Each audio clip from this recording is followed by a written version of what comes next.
Okay, welcome to the Stellify Podcast, and I'm absolutely delighted today to be joined by the fabulous Clare Wills Harrison. Clare is a former UK solicitor who spent many years working within the legal system before stepping away after witnessing what she believes were profound shifts in how law, governance, and consent were being applied, particularly during the COVID period. Claire's worked extensively in succession law and legal matters surrounding capacity in estates. But during the pandemic, I believe Claire started to ask questions on how the legal safeguards she had trusted for years were operating in practice. And I think Claire's experience has now led her down some deeper path of research and recently into digital identity systems, financial infrastructure, and the evolving relationship between citizens and the state. Since then, Claire has been speaking publicly about the quiet transformation taking place in governance, particularly the growth of digital ID frameworks and administrative systems that many people may not even realize are already being implemented. So today, I'd like to explore Claire's journey from working inside the legal system to questioning it, what digital identity really means in practice, how policy changes are reshaping the relationship between individuals and institutions, and how global events and crises can accelerate those changes. So, Claire, delighted to have you with me tonight. I appreciate your time. Thank you for inviting me. It's a pleasure. I think we came in contact with each other on recently, actually, wasn't it? We were on the digital ID march that Fiona had organised, which was well attended, actually. That first march, I think it was a good few thousand there, and there was a good vibe, I thought, and it was fabulous to spend a bit of time with you because I've been listening to you for quite some time. And it's always nice to meet somebody in person and feel that energy on someone. And there's no doubting where your heart is, Claire. So you've been on a bit of a journey, especially since 2020, I gather. But before we get into sort of the bigger topics, could you let people know, my audience, about your background and what drew you into the legal profession in the first place? Yeah. So I was a lawyer for a long time, 25 years, and it's my husband the other day. When I look back now, I don't even know. It was a job I'm least suited to be honest with you. And it's very, very high pressure and stressful. But originally, the reason that I got into it was my dad died when I was qualified, getting qualified by the time he died, but he'd been in time before, and I sort of saw things that I thought were not great about his own like that, and I thought I want to do something where I might be able to help people that were going through the same things as well. I was really young at the time. My sister's younger, my brother's like, it wasn't my mum and dad was there. So basically it was really my dad's health, and then of course then my dad died, and which is kind of why I ended up going well, because that was all a bit unpleasant after my dad died. My mum and dad were divorced, so it wasn't like we were in it together as a family in a way. It was just kind of like us kids, the three of that is honestly why I ended up there, because I was working in a bank, you know. That's what I was doing, and I don't mean in anything flying banking wise. I ended up at the Treasury division, you know, where all the trading and stuff is done. I did end a bit of my banking, but it wasn't a career for me. It was just, you know, you come out of school and you want. I left school. I didn't really have like qualifications and stuff like that. So I'd qualified as a lawyer. It was quite late, really, in my life. I had to go back to school and do it all. And that's how I ended up there. And I look at you, absolutely, I can't believe I lasted that long. Like I said, it's the job I'm probably the least suited to very well. Don't handle pressure very well. And it is just, when I look back, I really actually feel like that, the so ill as well. It's a shame, isn't it? You do put yourself in positions, I find, where you're trying to get by, you're trying to make something of yourself, and you don't understand sometimes why you're doing it. It's almost like your parents did it, or you're meant to do this. It's like the systems that you're placed in. Yeah, we're brought into these systems of, and they become natural to us in a way, and they're actually quite unnatural, I think, to who we are. I don't think we're meant to work those 9 to 5s. I don't think we're built for the amount of information and the amount of stress and pressure. It's just pure slavery, really. And you're just trying your best to get through. You're just trying your best to get through in whatever way you possibly can, and it's not Yeah, easy. and like being institutionalized, isn't it? But you're kind of set up to end up with that kind of life from a very early age. When you look at the school system, when you really look at it now, and you look at it with a fresh eye, it's not like we've all, I've always felt this or always known it. You can see how you're trained to be sat behind a desk, even at school, for so many hours, and you're marked, and if you're successful, then and by your teachers and by your peers and by your parents, it's approval and all the rest of it. And it's almost like being trained like it, in a way. When I look at it now, it's yourself. And I agree with you. I think we're supposed to be exploring, creating, that every day is supposed to be different. It's not supposed to be the same. But we've all done it. We've all got stuck there.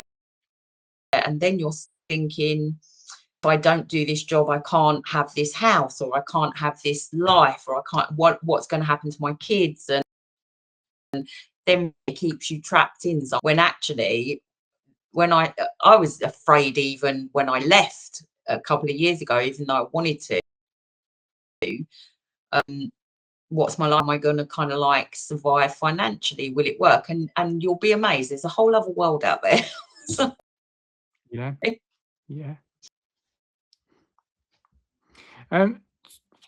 With the law itself, when you first entered that profession, what did you believe the law was there to do then? Was it in itself?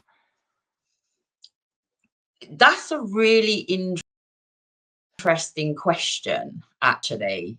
Everybody should ask themselves, what do they believe that the law is? Because what it is supposed to be, or what I thought it was supposed to be, a set of almost moral codes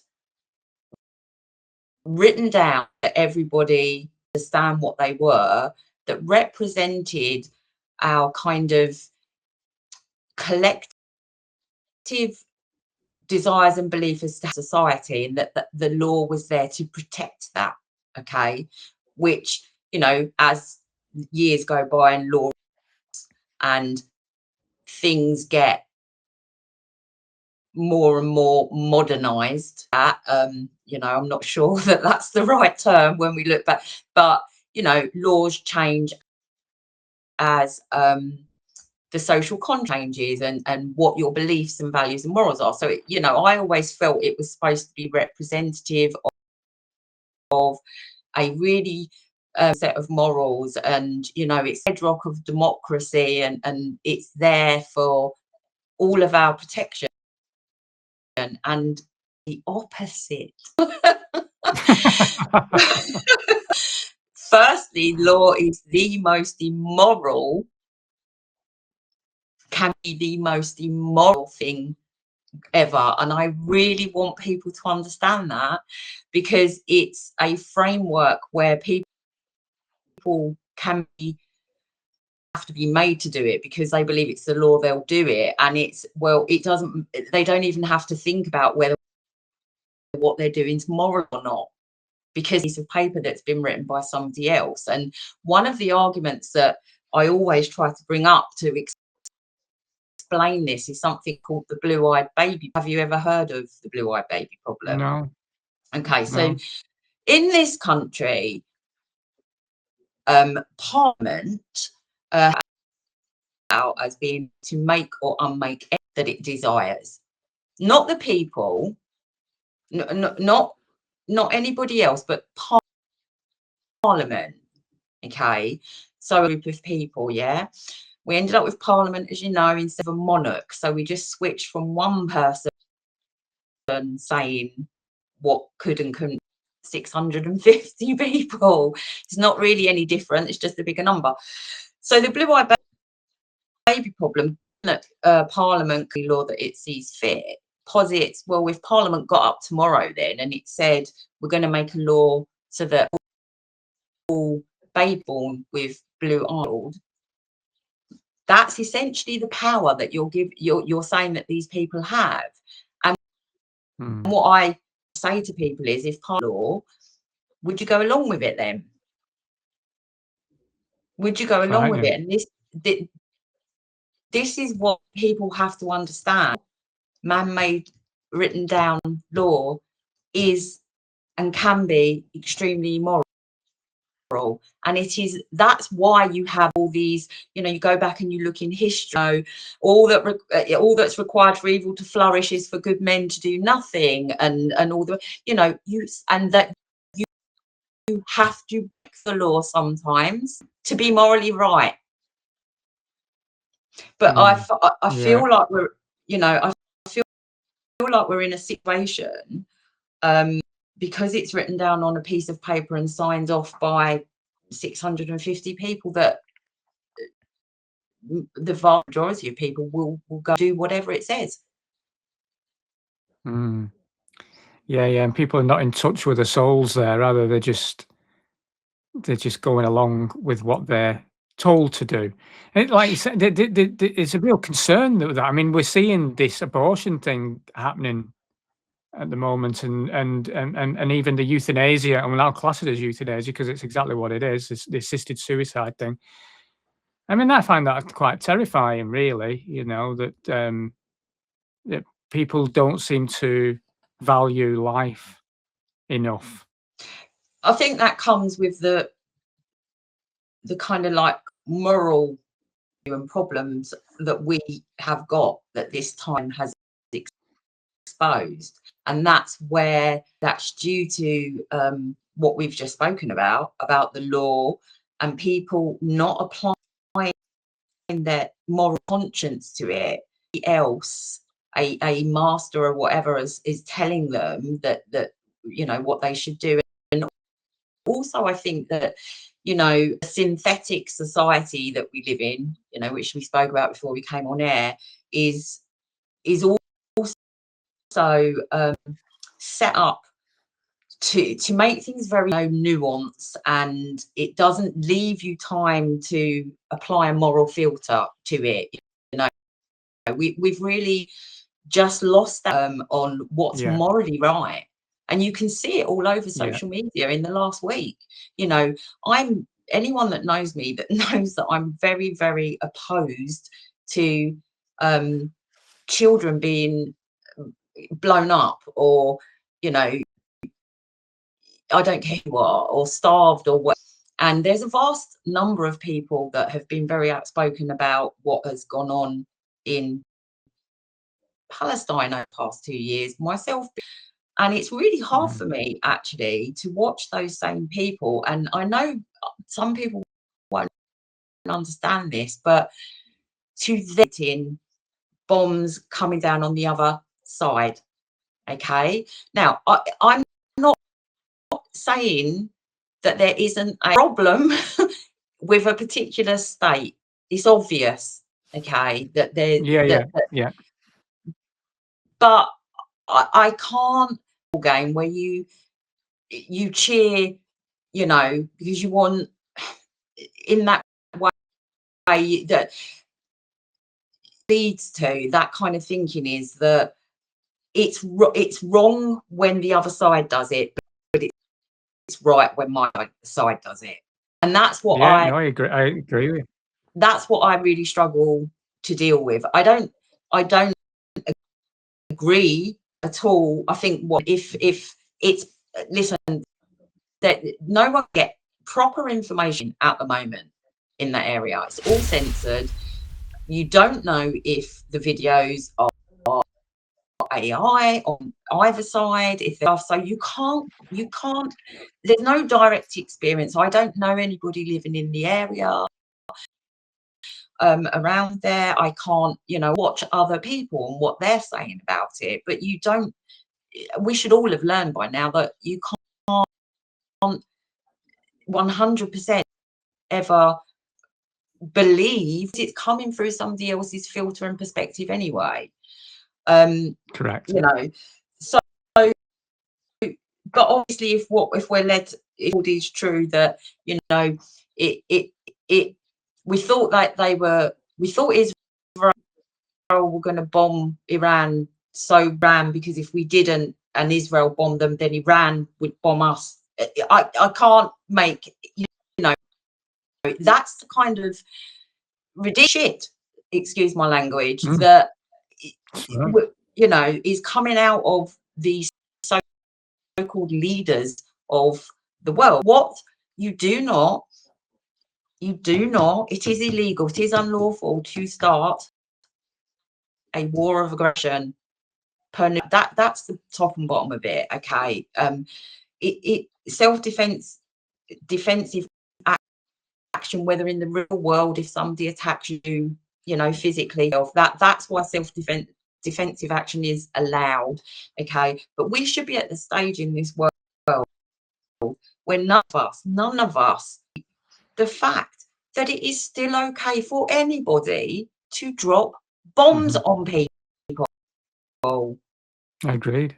It's heinous. There's no words for what's going on apart from it's just, I find it disgusting. I do a regular chat with Debbie Evans on a Friday. We do a live every Friday, and we talked quite a bit about what's going on over in Iran at the moment. And Debbie and I may have differences of opinions on various things, and that's fine because we have our own opinions and with different perspectives, but we're totally, as you are, in agreement of how disgraceful and disgusting this is.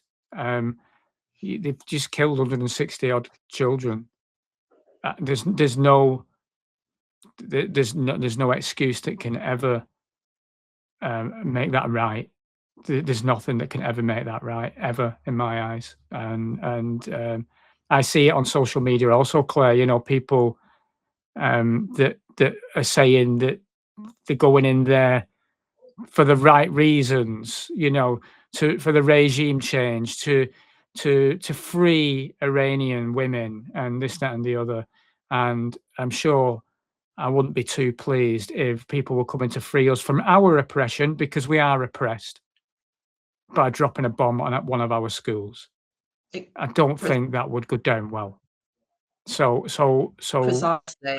How can anyone say that's a good idea? It's horrible. I think I look back now, and I do think we were allowed to see so of what came out of Palestine to soften us up for that kind of potentially kind of thing happening elsewhere. And it could be both. Two things can be true at once. That people are so disgusted by what they've seen over the past couple of years that there is a tangible desire you can feel in people for revenge. So when they're seeing what's happening now, this is what I can't get on board with, is that it's celebrated, that it's those people. And I'm not saying that something didn't need to be done about what was happening. That's not what I mean at all. It's just this kind of thing that's been whipped up, and it's very understandable after what has gone on, as to why a certain government of a certain region or state leaders or whatever you want to call them, after what's happened. But of course what that does, it keeps us in the go on, yeah, drop a bomb, drop a bomb on them because they're full and they have been, but what I'm saying is I don't want bombs to be at the place where we're not dropping bombs on each other, and when we celebrate bombs being dropped on anybody, if you see what I mean. I mean, listen, that's a level above. You go to that level and on the kind of, like, if you want to say 5 sense reality 3D level, people are like, well, what a rogue state that's just going round and absolutely terrorizing everybody, or 2 rogue states or whatever.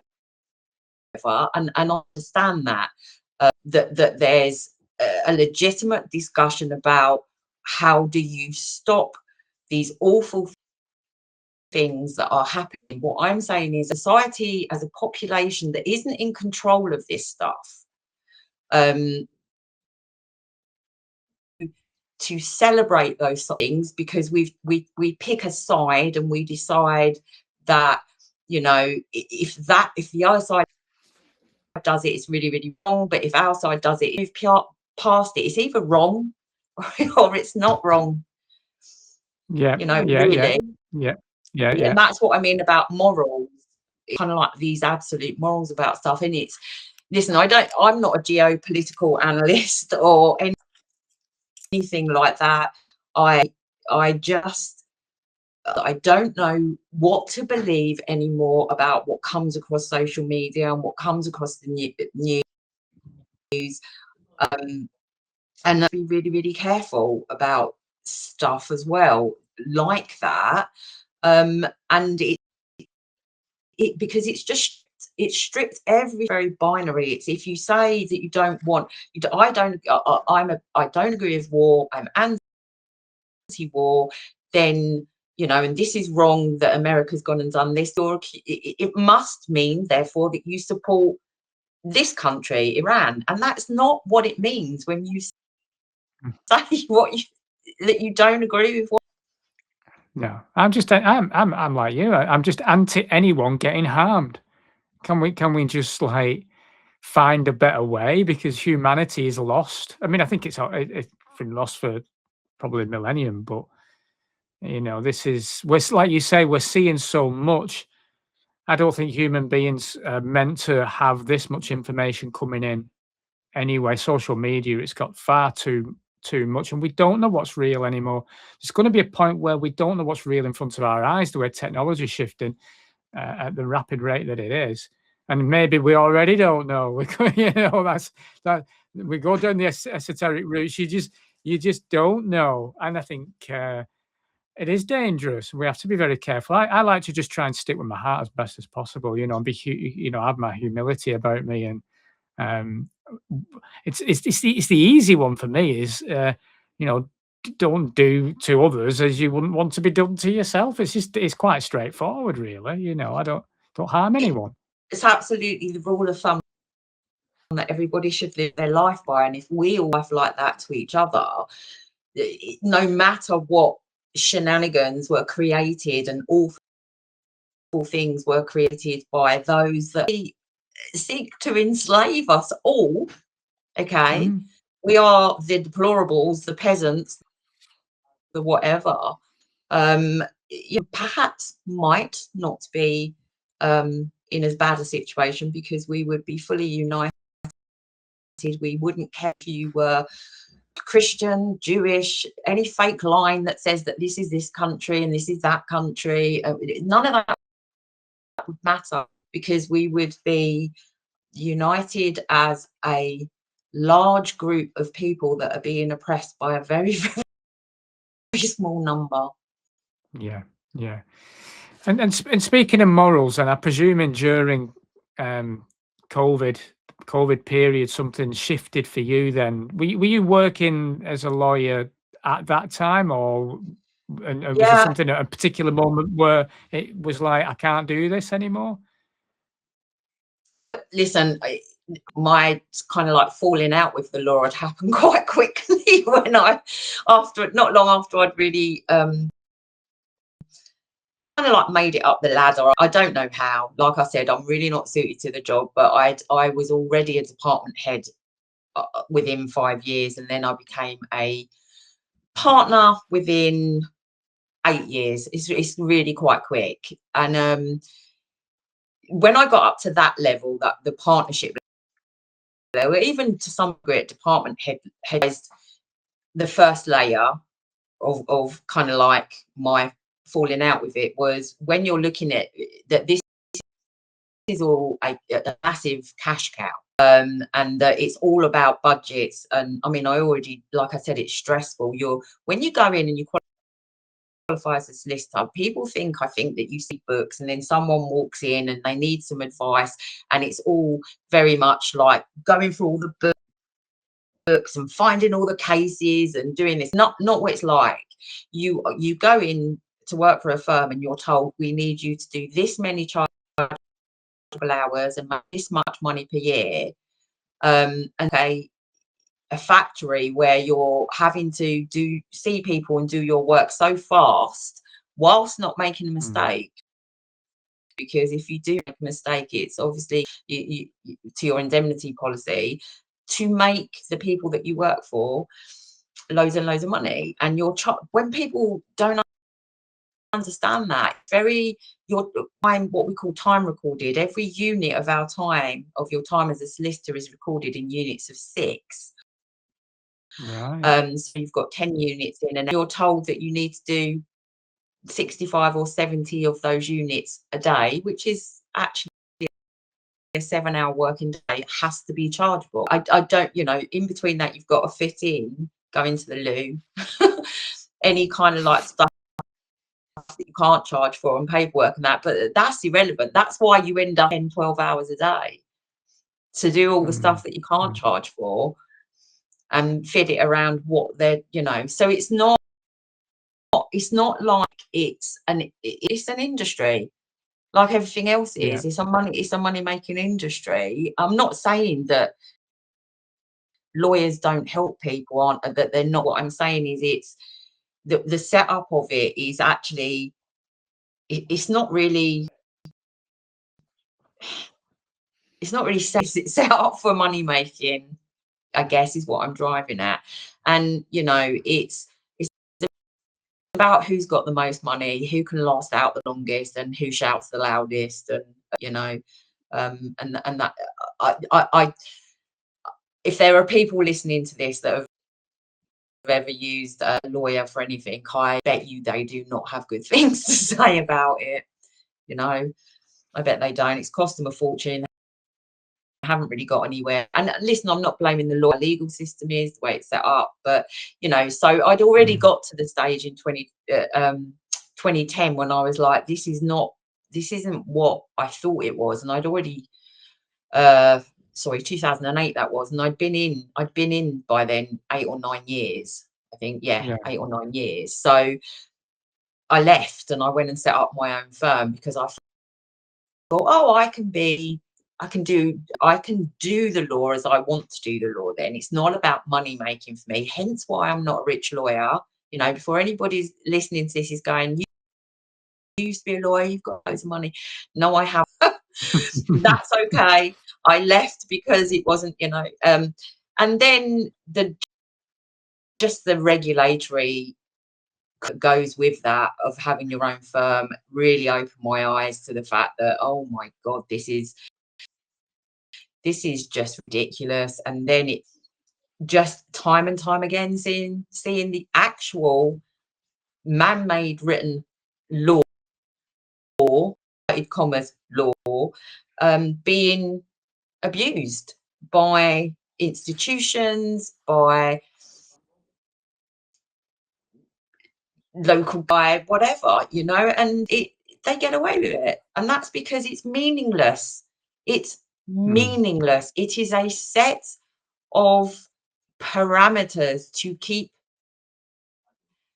the plebs in law ignored by anyone above the pleb level, because it's meaningless. They know it's meaningless. They do what they want. Look around, people. So it must have been eye-opening then during COVID, when you're seeing all these rules and regulations and all this nonsense being put in place. It must have been like, what the bloody hell? my only job, I thought, in COVID was to, because you will always find something in the law that contradicts another piece of it, and that's what I decided to carry on working in it. I thought maybe I can do some good, was to say this is a mismatch to this, like the mask stuff with the Equality Act that came after that, and all other bits and pieces, and to highlight the fact that a lot of this is done by regulations, which actually means it isn't people in Parliament even that are making the law. It's a minister, signing off some regulations, and it's what we would call executive rule rather than, going through the proper channels, and the government being Parliament being part of the legislature.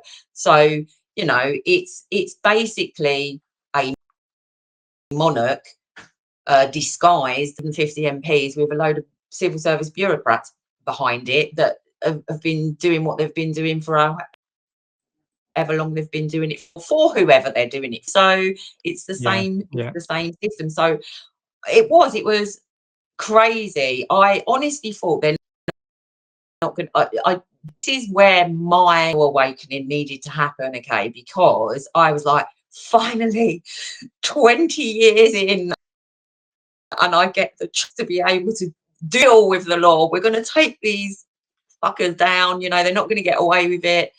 And that, I think, for me, I needed to see. I don't think I fully appreciated how deep the rot was and how corrupted the whole system is.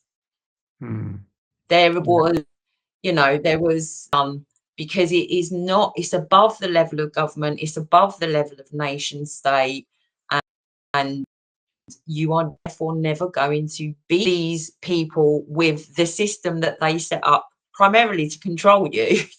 Sometimes it's fun because you can kind of, like with a doctor's say certain things, and the receptionist gulps because they don't, that you can at that certainly do things with it, but anything, if you think you're ever going to take the government down, or because they're just the veneer between us and who's really running things, it's just not going to happen.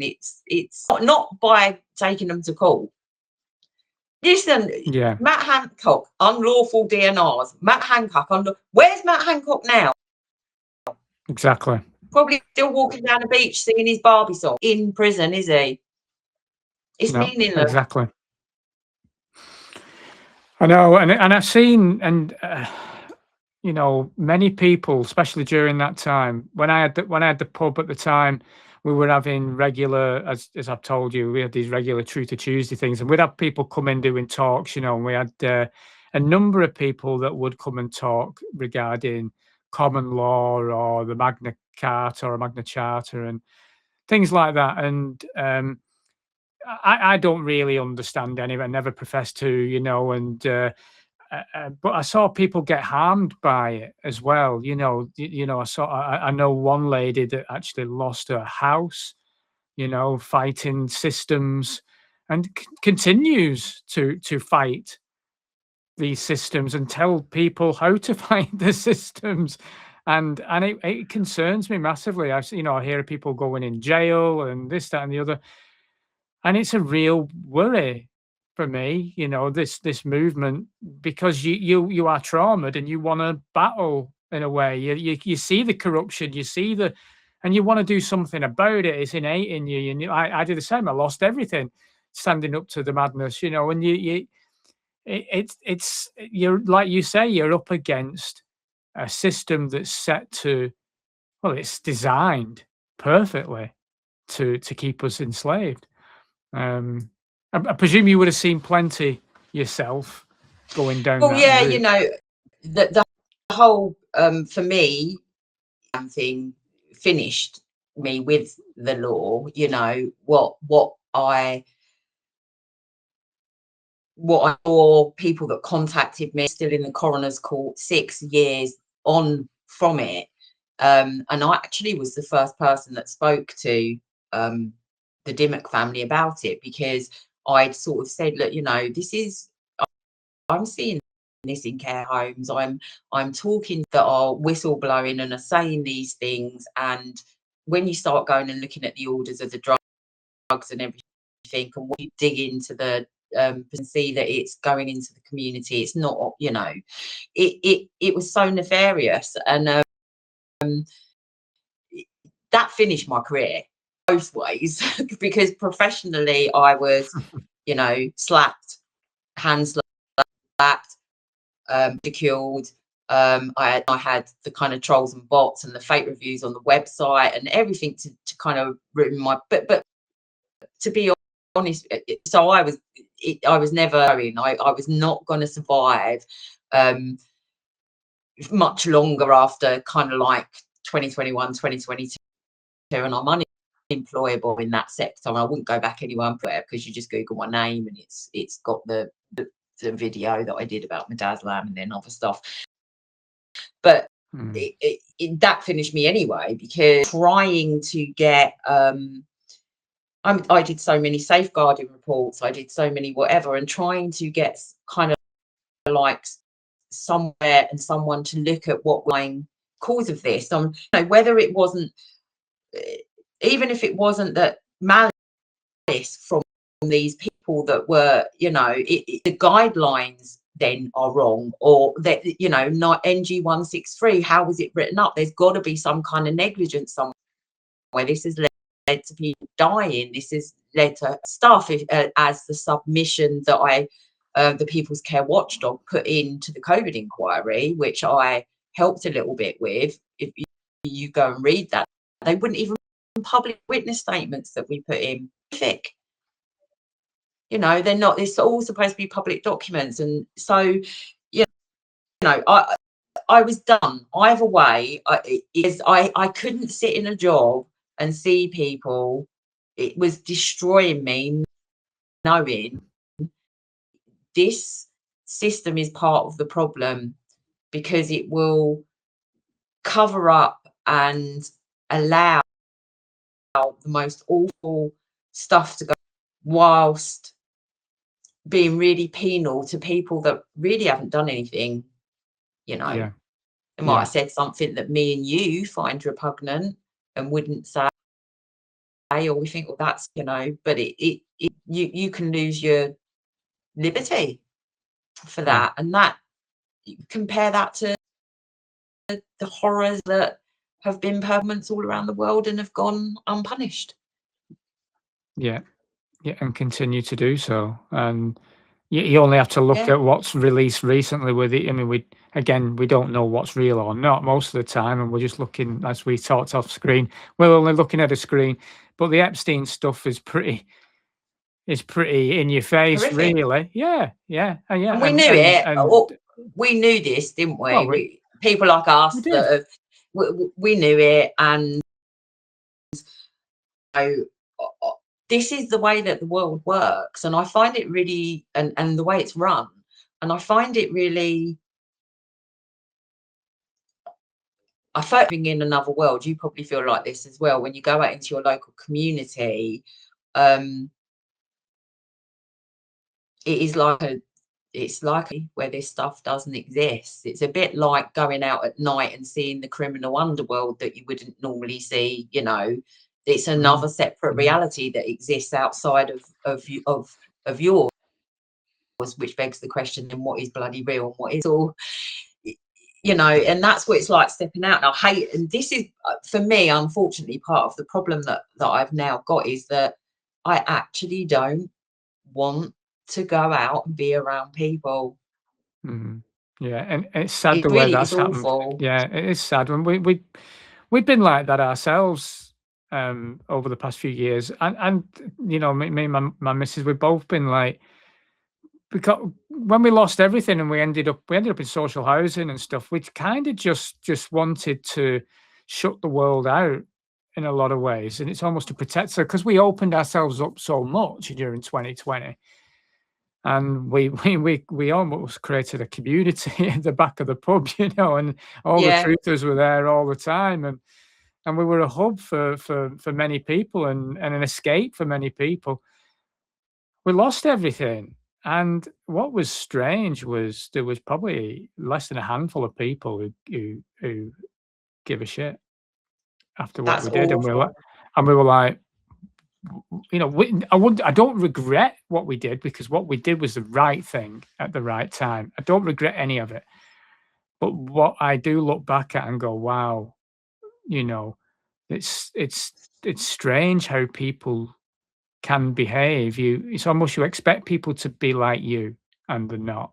Most people are just not the same. They don't have that moral, and it was disappointing in a lot of ways, and upsetting. That was part of the trauma as well. So we just shut everyone out ourselves. Then we're like, nah, we shut the doors to the world, and we're going to deal with ourselves in our own way. And then so I started doing my channel. And I thought, I'm just going to enjoy this and be creative for myself, and I love doing what I do. And then Starmer announced Digital ID, and I was like, oh, for fuck's sake, I'm back in the game now, aren't I? It's like it's dragged me back in the game, and I didn't want to play the game anymore. Hence why I met you that day, because it's like, I'm going to have to do something. I don't know what In it your is I'm going to orange, do. I'm going to have to do something.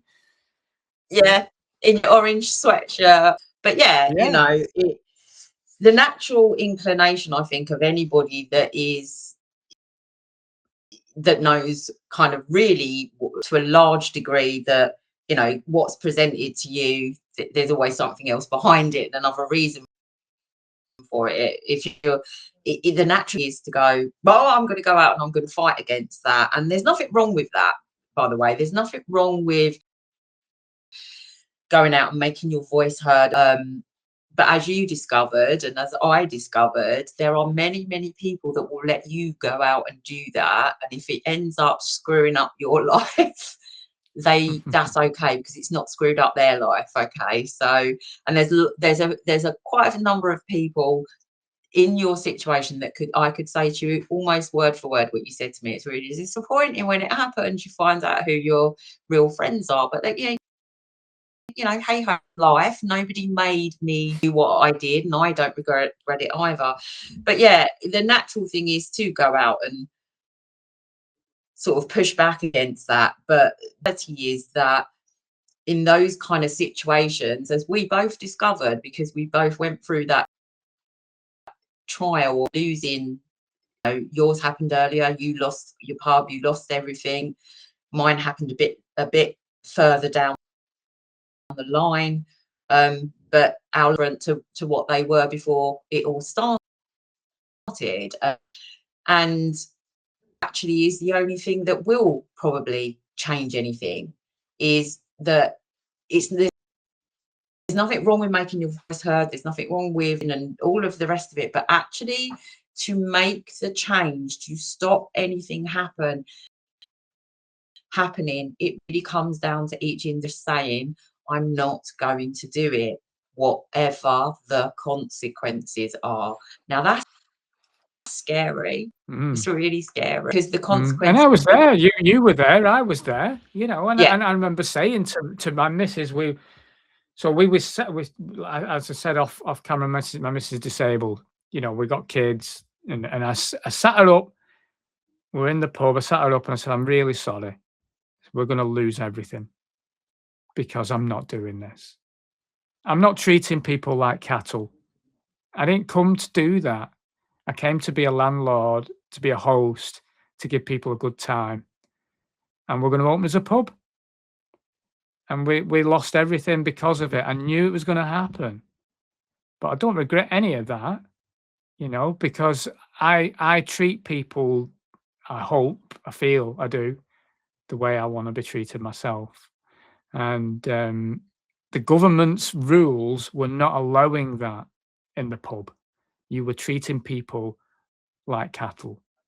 You know, wear a mask from table to toilet. Be the rule of 6. You know, don't stand up. All that. I was like, nah, I'm not doing this shit. I'm just not doing it. And I became the super spreader. You know. Oh, you as well. Any of us that are super spreaders, because you know you walked from your restaurant chair to the toilet without a mask and all of that. But yeah, it's that was all about getting people to police each other. So you know, and your people will understand why that is, because there simply isn't enough of that structure. Police us all, so they have to get us to police each other, and then they incentivize that on one hand, or it's a, you know, it's all a carrot and a stick. And people will do anything when they're in fear as well. They will dob you in, they will do whatever. You could just look back at history, and that it's all the same. It's all the same tactics all the time. It's nothing new. They can't think up anything new, but we seem to keep falling for it all the time with each other. So, but like you said, though, like, how much are you willing to risk for your morals? How much are you willing to risk for what's right? And I don't think there is enough people who were prepared. You know, it's like the again, we'll go back to that time. There were if it's real or not, I don't remember. You know, there were reports in Birmingham of people, military coming to the streets to jab people in their homes. And I remember saying to my missus at the time, said, if they come, I said, and if they put a gun to my head, you don't have that jab. You let them shoot me. I'll die before I have that. You know, that's where I was at that point. They would have to kill me. And that's where people have to be honest with you. And I don't know what tips each person over the edge. I couldn't even tell you what tipped me past it. But there comes a stage where I think you feel that they've sucked everything out of you, your pub or your job, your career, your way. They can't take anymore, so I don't care. I'm not doing it. You know, they just can't take any more. They can't take any more from me. No, I'll never forget the census woman turning up during all of that debacle. And I can't remember if the census was on or 2020. I can't remember. It was around that time. Anyway, I remember the threats. I obviously put mine in the bin, and the woman turns up to chase up, and they always send out old people to do this. You need to get off my drive, you're trespassing. She went, well, you haven't completed. And I went, get off my drive.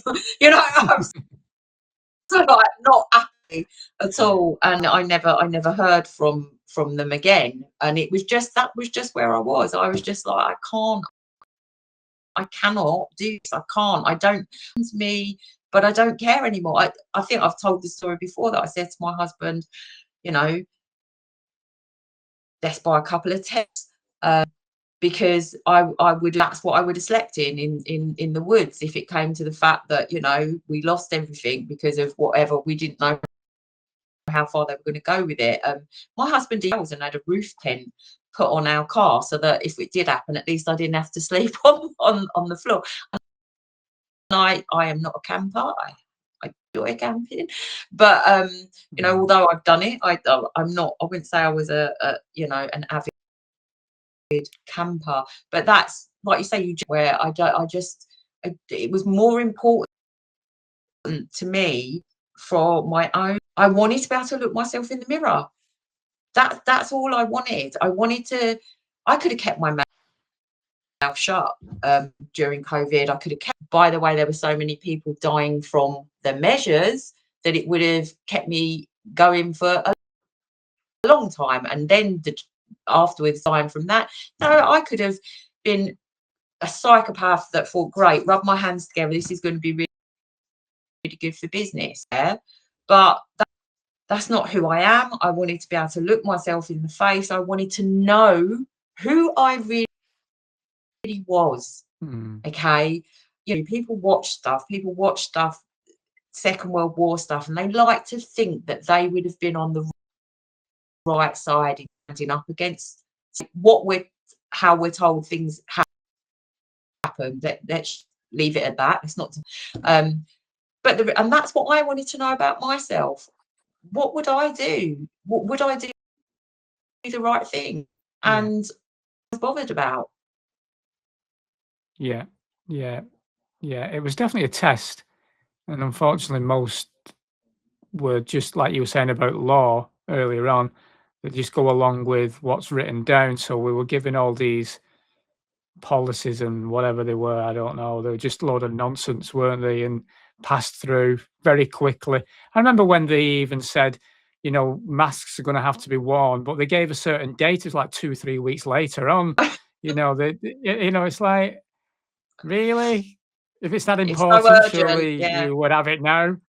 And people will then all of a sudden be walking out there and people have got all these nappies on their faces. So 1 minute to midnight the day before, they're not wearing one. 1 minute after midnight, they are. And actually, I struggle with those people the most. Okay, because there is a distinction between the people to go along, to get along, and genuinely people that were so manipulated by that they were genuinely in fear and they thought that this thing would help them. And I struggle with the first group, the ones that knew rubbish probably, and because they weren't scared because the day before they weren't wearing one, but now they're going to wear one because they've been told, like you said, thinking and applying in either their brain or their we can all talk about seeing people that went to a pub and had them and slapped it down on the table and put their pint on it, and then they put this thing on, and there's some that they didn't believe it was doing anything. They were just doing it to be good little servants, as you're told. I mean, listen, I was probably, you'd have to ask my mum, quite a problem child, because I don't like being told what to do. I was good actually, me growing up, I think, generally. I was a bit of a I was a bit of a daydreamer in school, and I hated school and whatever. But I always, I had a 10-year, and this is interesting actually when you talk about the psychology thing. So I remember I had a 10-year marriage. It was a very difficult marriage, and I was controlled. My aspect of every single moment of my life was controlled for those 10 years, and I vowed after that marriage never ever to be in that place again. So when the government did what they did in 2020, I was like, yeah, not a chance with me. No way on earth am I having every aspect of my life controlled. It's just not happening. I've been there, destroyed me, not doing it again. So there's different rooms to, ways of getting to that point. And the trauma that I had was enough for me to go, no way. And you recognised it then? You recognised that narcissistic, abusive that you were back, that we are all in with our government, which, like I've keep saying, it's just a veneer between the people and what's really going on. And it is abusive, and it is not. And you because of, actually I grew up myself in a difficult household for it was alcohol involved, when I was younger, and that, I'm sure, gave me an excellent grounding to be able to recognize that kind of psychological, that abuse, that whatever, like you said, that relationship that you went. It's something that I think when you've been in an abusive situation, emotionally, psychologically, or due to drugs and alcohol in the home or whatever, you have a slightly different mechanism within you, because you need to have that to be able to keep yourself alive and safe. So you're very attuned things that other people might not be, if that makes sense. Yeah. So it's definitely.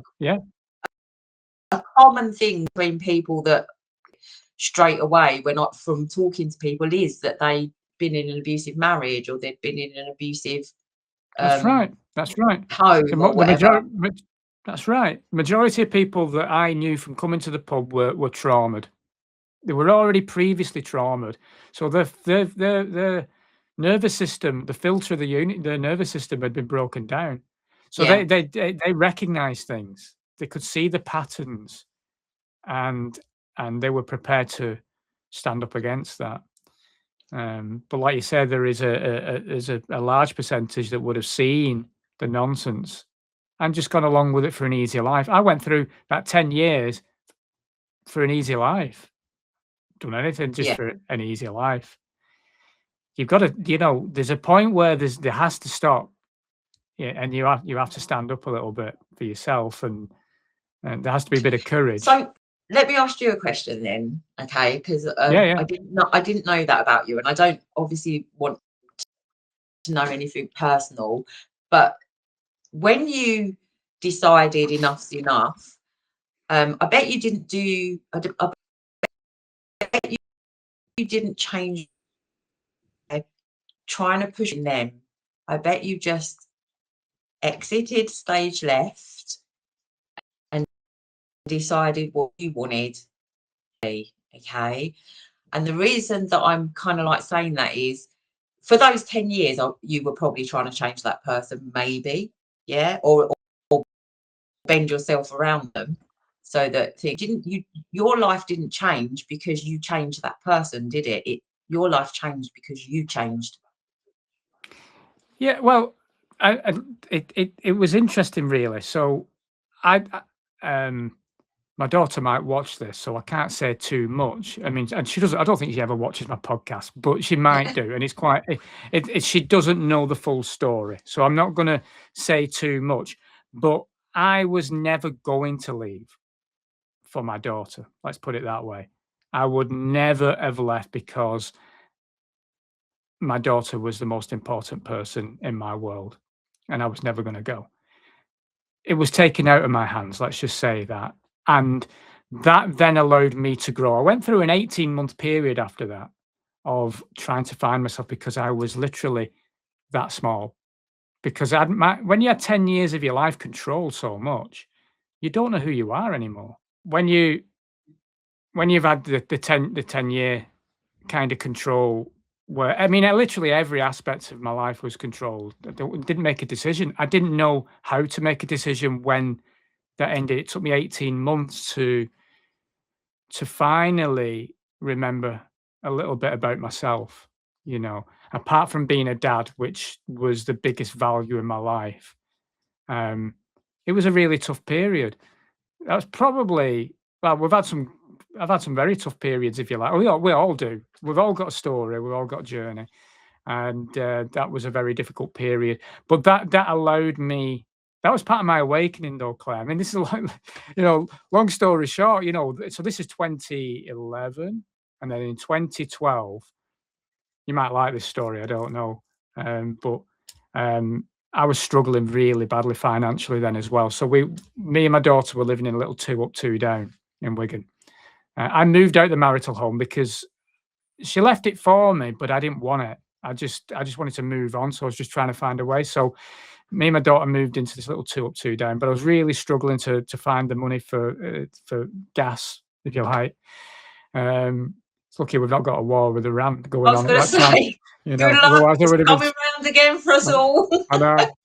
So I was like, so anyway, a friend of mine at the time is a psychic medium, and he came round and he said, you need to ask your angels for help. And I was like, are you fucking kidding me? That's the most stupid thing I've ever heard in my life. And he said, no, he said, say it out loud when your daughter's in bed and ask for help. So I did, and I felt like a right knobhead, and went to bed, didn't think anything of it. Next day, and I've said this on a couple of my podcasts, but I was driving right to my parents' house with my daughter. We were going having some food, going for tea. And on the dashboard was 1111111. And the center console was 1111. And I was like, something wrong with my car. Pulled over, turned the engine off, and all these ones are still there. Anyway, I thought, strange. Didn't think anything of it. Carried on, got to my parents' house, went inside, picked up my phone, sat down, going through Facebook, and this thing popped up and said, if you see 111, your angels are listening. Yeah. I was like, what? And all the hairs stood up. And from there, I was shown the corruption of the world. I started being shown 9/11 and various Yeah. other aspects. That's when my journey started then, because for whatever reason, whatever I asked for, I didn't get what I was trying to ask for. I was literally shown the world. To set you free though, really, because, and to realise that I don't even want to get into the whole gas and electric thing and what an absolute con, water charges, natural stuff that the earth produces and all of that, I know. It's just so, but that's a really interesting story, because sometimes it takes a little bit of faith in something that you can't prove is there to get you to a place where it puts you on a journey. It's a pivotal moment. How for whatever reason, and trauma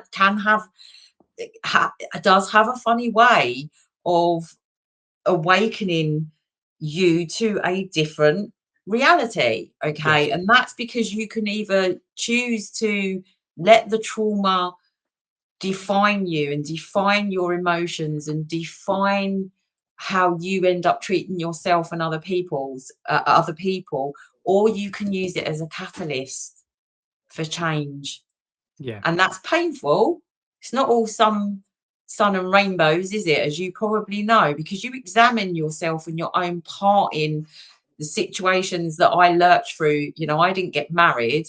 This is probably not what people want to hear on a podcast, but I didn't get married until I was in my 40s. I was never going to get married. My mum and dad got divorced. My mum's second husband, that there were issues, like I said, at home with alcohol. My brother has been married twice and divorced. My sister got married, lasted 3 years and divorced. And I thought, it's fuck that. It's not. I'm a little bit hard to handle. I'm never going to get married or anything like that.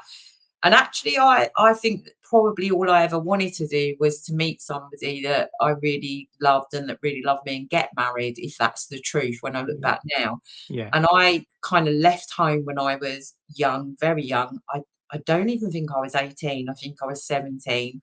And I lurched in between some nice boyfriends, but generally, especially as I got older, into the most horrendous relationships that which was literally just dragging my trauma and my baggage from younger around with me, because that's how I believed that relationships were.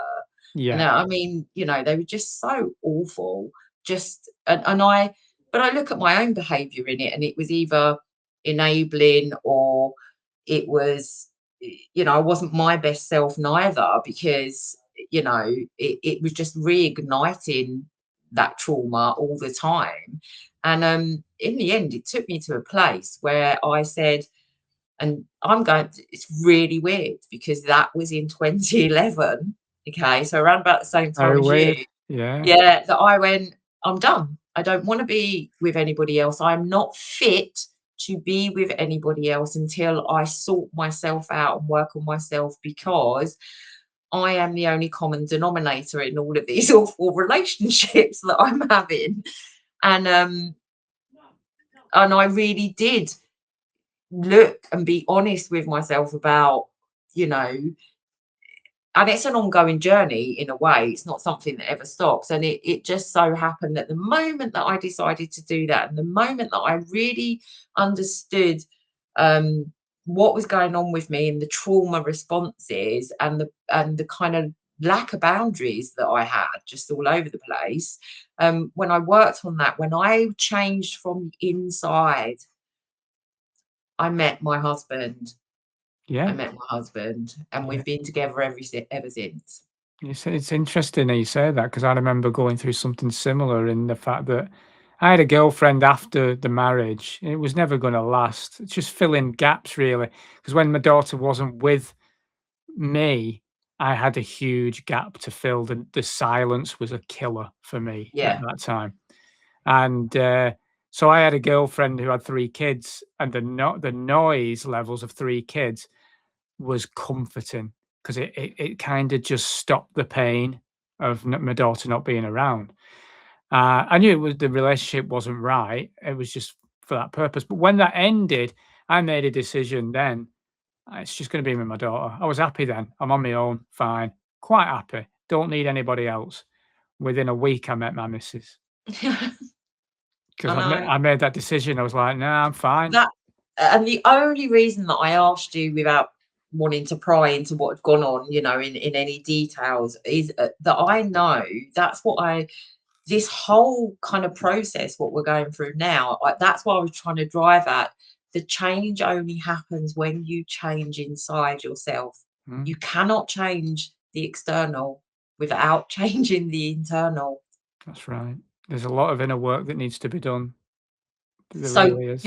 pushing back against your abuser, whether it's your, I'm not saying it's wrong to do that. So I'm not saying that, you need to be trampled all over, but thinking that you can change that person, whether that's your husband, boyfriend, girlfriend, government, you can't. You can only do the inside to reflect, to get the external to reflect Yeah, the internal, as within, yeah. so without, It, it, as it, above, so below. this world is a mirror. Mm. And that's what you've got to do. There's no doubt about it. There's the inner work is the most important part of the journey. Um, and it is interesting though how trauma allowed people to see what was happening. I knew that was going to happen though. Did you know that was because of what I had gone through, and given obviously that you've said that you have been through your own journey with, you know, um, a trauma-based relationship. Let's just put it like that, which is just a mirror for the whole of society in the way that we live under these Mm, structures. I knew that was going to happen. I knew it was going to happen. I thought, and this. I thought to myself, this is going to be like a mass bang awakening to people, not maybe to everything, but it will be because you get a choice whether the trauma is going to catalyze you and move you forward, or whether you're going to not deal with it, mm, because it brought up a lot. And I knew it would do that for lots of people, and the same is true of this year in particular. I think is going to be another year that does that, because of the absolute horrors yeah. that we are seeing, whether that be the revelations of things that some of us have known for a long time, that a bunch of satanic pedophiles and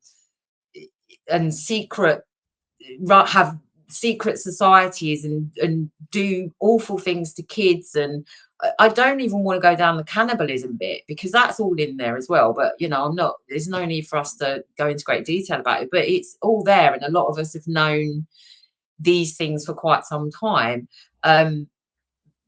And the anger over the fact that nothing ever happens to these people, it's going to catalyze people, another bunch of people. And then you've got this whole debacle that's going on now, and the way the stage management of the kind of like crises, whether they be real or whether they be invented, seems to be falling apart at the seams. They can't seem to get their messaging right over stuff as well, and it again, it's just can be catalyzing to you to people, to it shocks them, I think, into I guess an alarm clock goes off, and life's never the same again afterwards.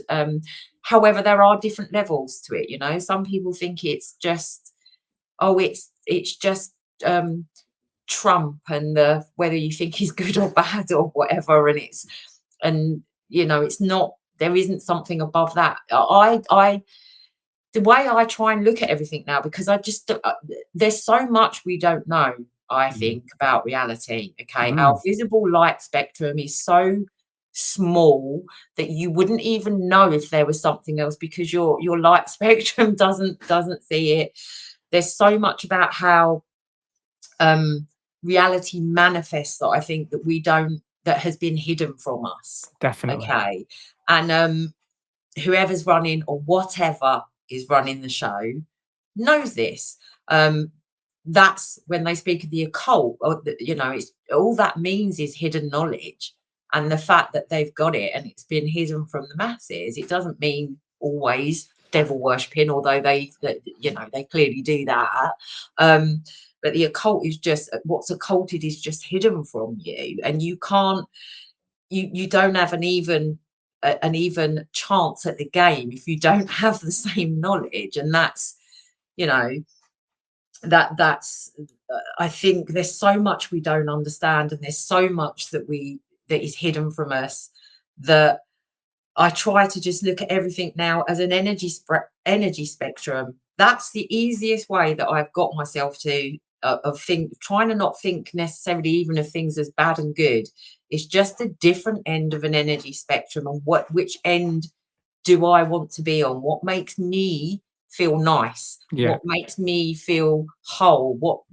What reflects back to me peace, calm, whatever. Now, don't get me wrong, I can slip down to the other end and go on social media and see it all, and then engage into back into the very lower kind of emotions of anger, resentment, like revenge and whatever.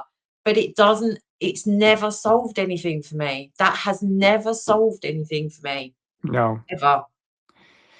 Which kind of links nicely to when Keir Starmer announces digital ID, and I'm pulling myself back into the game because I feel I have to, because I'm a protector of my kids, if you like, as I was back in COVID when the jabs are being threatened. It's like, I can't have this, so what can I do? And so what was your feelings then? I mean, I know that you're probably the same feeling as I do, in the fact that I remember when the nonsense started in 2020. I remember saying to my mum and dad, don't worry about this, because ID 2020, Bill Gates as a thing is like, this is part of it. This is what they want. It's identification.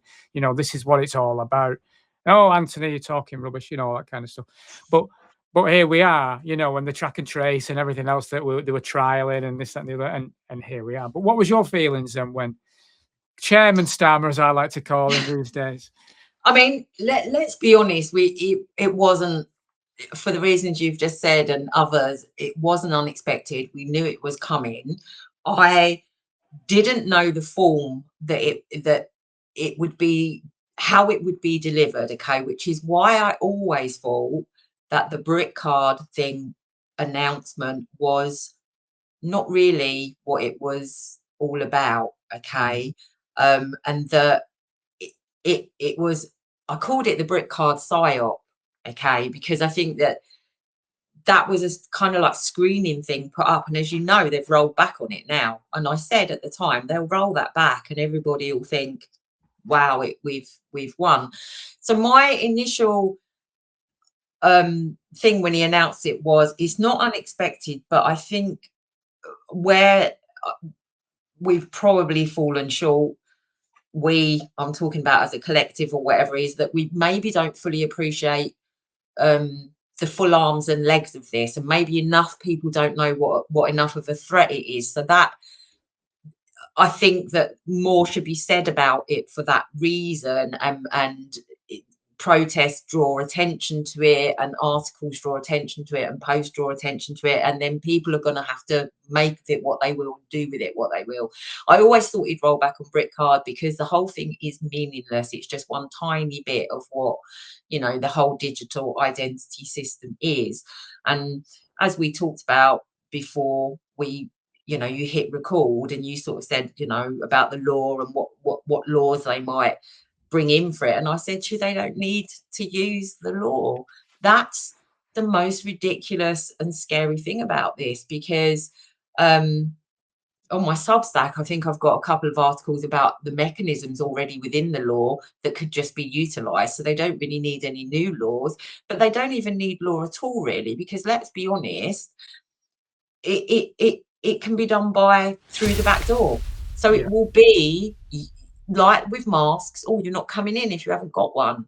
So if you haven't got a digital ID and corporation X says you have to identify yourself by such methods, then you won't get that service, or perhaps you won't be able to get a mortgage, or perhaps you won't be able to rent, perhaps you won't be able to fly, because it will just be a corporate layer, which is very difficult to deal with, because there's no law that says that they have to do it. They're a private company and it's their terms of service.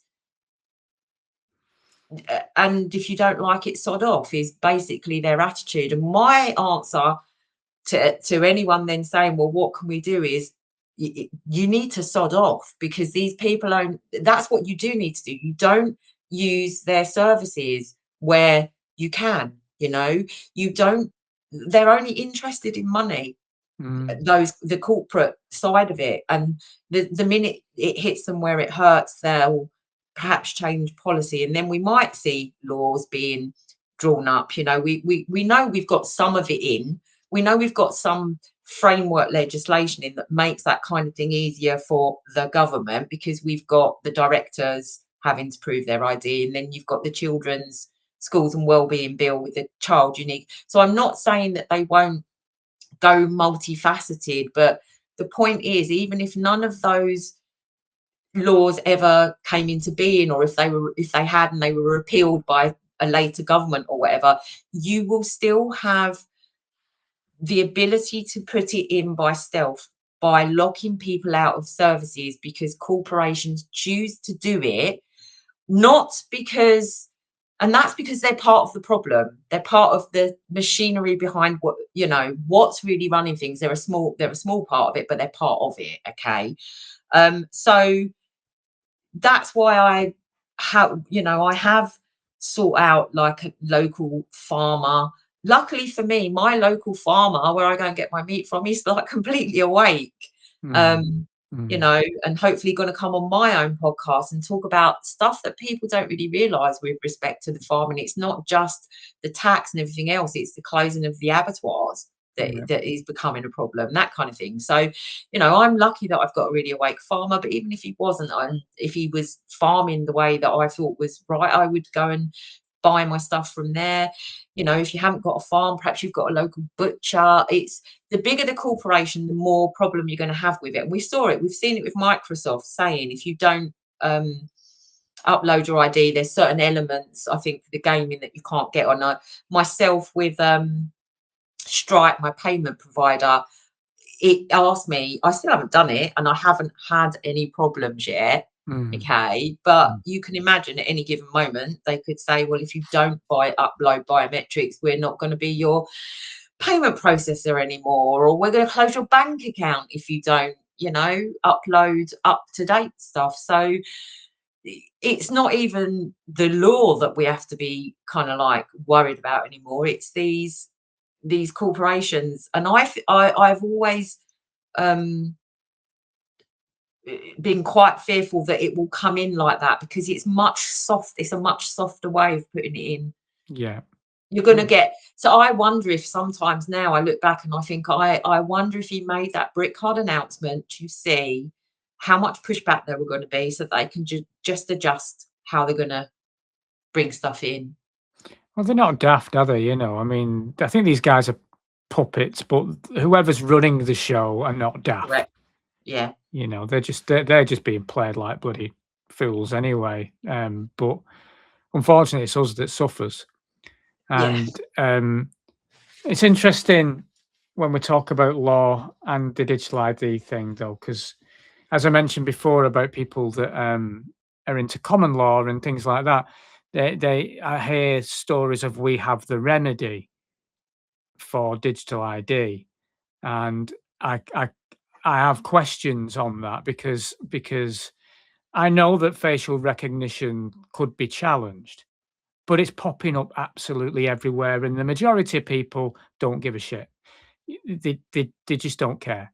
You know, so The other thing is, what's the remedy that you've got though? Because on the one hand, not to be rude to these people, because I understand where they're coming from. Okay, I do, because of how I feel about man-made law. But if you're saying that you've got the remedy, how are you going to get it enforced without exactly. going into their system, which you say, if you're like me, is bent, whatever. So you can't. There is that you know, that's just where I've got myself to it. The remedy to facial recognition is obviously the kind of same remedy as what it was to the ULEZ stuff, really, isn't it? It's that kind of thing, or it's mirrored sunglasses, or it's whatever. You're not going to get a remedy from this system. This system is designed to keep you going round in a hamster wheel, trying to use the system's own stuff to change the system. If the people behind the veneer of government want X, Y, and Z because that's their plan, and listen, and the people above them and whatever is above them, whether it's a person or something else, it's the law, the whatever it's not going to work in this system for you to get it enforced or whatever. And that sounds really defeatist, I know it does, but I have just decided that I am going to live my life in the way that I think is morally right. I'm sure I will come into contact with areas that have got, I mean, I live in a village, so there's not much going on. It's pretty much God's waiting room where I live. So, you know, I'm sure I'm going to come into contact with it, whatever, whether I have mirror glasses or whether I put a scarf around my face or whatever, as the case may be, I will figure it out at that point. But I'm just not going to I'm just not going to engage with, and if it means that I you know, me and my husband end up living in a roof tent in a woods that we drive into, then so be it. That's, again, I'm back at that place. I'm just not going to do it. I'm not looking for a remedy from these psychos because they don't have one. Yeah, I have questions. I have concerns because correct me if I'm wrong, because you've studied this more than I have. But let's put this down as the digital ID infrastructure is pretty big, really. It's a lot. It's a lot of areas, a lot of tokens, if you like, that would populate the digital wallet, the Gov wallet. And if they have CBDCs and they have a social crediting, and I'm just going hypothetical here, if this is what happens and they got a social crediting system, I don't think any common law lingo is going to stop them taking any money out of your bank account real time. No, because they're gangsters and they're going to do what they want, and then there's no remedy for a cartel of gangsters. That these people are criminals. Look at the world and the state of the world. If you don't think they're criminals, then please, nobody can seriously be under the impression that we have an independent judiciary, a separate branch of government that's holding it to account. Surely, after everything we've witnessed, you can't believe that there is a thing called international law anymore. You just can't, can you? It's frightening. And then obviously David Lamb is coming out regarding getting rid of juries. We know where it's heading. AI judges, no doubt, down the road, you know, making excuses that they're not getting these trials done quickly enough.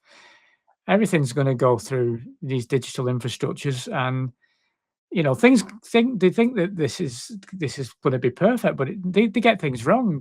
AI gets things wrong. AI lies as well. AI obviously should not be nowhere near a functioning legal system, aside from as a high-powered search engine to help you search for, you know, case law and shit like that. It shouldn't be writing up judgments. It shouldn't be involved in trying to prove points of, you know, points of law or whatever. It's a great spell check, and a fast search engine is about what its involvement in law should be. But that all ties in with like the kind of like predictive policing, which we've, you know, the pre-crime stuff, which we've already got, which is good. And yeah, But sometimes I do wonder if we give these freaks, monsters, criminals a bit too much scope, or we think they're a lot better than what they are sometimes, you know. I mean, I have probably, without knowing, had a personal experience with facial recognition, because you can't really go into the supermarket without having, you know, it might not be live facial recognition, but you know, some form of whatever. Yeah. And there's, you know, obviously for fun, just for shits and giggles, I put a DSAR in because it causes them to have to do a load of work. Yeah. So, you know, keep the till receipt, give them the number. You don't need to provide them with any more ID than that, because they can find you at their till and then make them do all the work for the DSAR. It's just, if you want to have a bit of fun like that, you can do that. But other than that, I can't. I'm just trying to think of an area in my life where it's affected me, and at the moment, Yeah. and it hasn't Yeah. at the moment. So what I'm saying is, I think, deal with the personal effects as and when they arise, and I'll figure it out. And knowing me, it will be a middle finger, and if that ends up, you know, whatever, I'll end up where I end up with that. Do I think that they're going to be successful? So I think it was Emma that asked me at that, because she was at the digital ID march, and she sort of said about, I can't remember if it was before or at the march, when she sort of said, you know, do you think we'll win? And I said, or do you think they'll win? And I said, define winning. Define winning. I don't think that they're going to. I don't think the conditions and the way that the world is, and the I don't. The kind of energetic is the only way that I can put it. Then they won't. I have never felt that they will be 100% effective in what they are trying to achieve. I don't believe it's going to happen. I think we're going through great changes on the planet. I would have liked it to have happened a bit faster, but it's just, you know, as well as our own kind of individual inner stuff that reflects outwards, we're part of a collective as well, because there's loads of us, and so, you know, there's this kind of energetic going on all the time. But I've never, for a long time now, I've been down the dark. I had really dark days during COVID, and but I don't know, and I can't even tell you why that is now, that I don't think that they are going to be. I'm not saying that there won't be digital stuff, and that there won't be. I mean, we've already got a form of digital ID anyway. Okay, the system that we are. I'm not saying that there won't be other stuff, and there won't be areas of our life that perhaps we have to not have for a while or whatever, or that we will navigate it, is what I'm saying. I don't think that they're gonna. It's not going to be I don't believe it's a fait accompli. Okay, but I do believe, as with COVID, as with mask wearing, there is a subset of people that will go along with it, and they'll think it's great. They'll think it's great, and you'll be enticed to go along with it, because there'll be, if you do all of these things, you'll get cheaper insurance, and you'll get better whatever, and you know, so people will think it's great, and have you seen, you know, all their house will be smart appliances, which is basically just, you know, listening devices. Sounds like a nightmare. Do you know what I mean? And they'll love it, and that's up perfectly. Do you know what?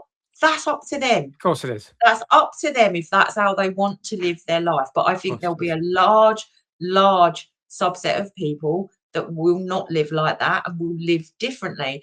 Now, it's really hard for people to believe that, because when you look around, it's something that you alluded to before we hit live, when you said, you know, there's no cohesion, if you like, between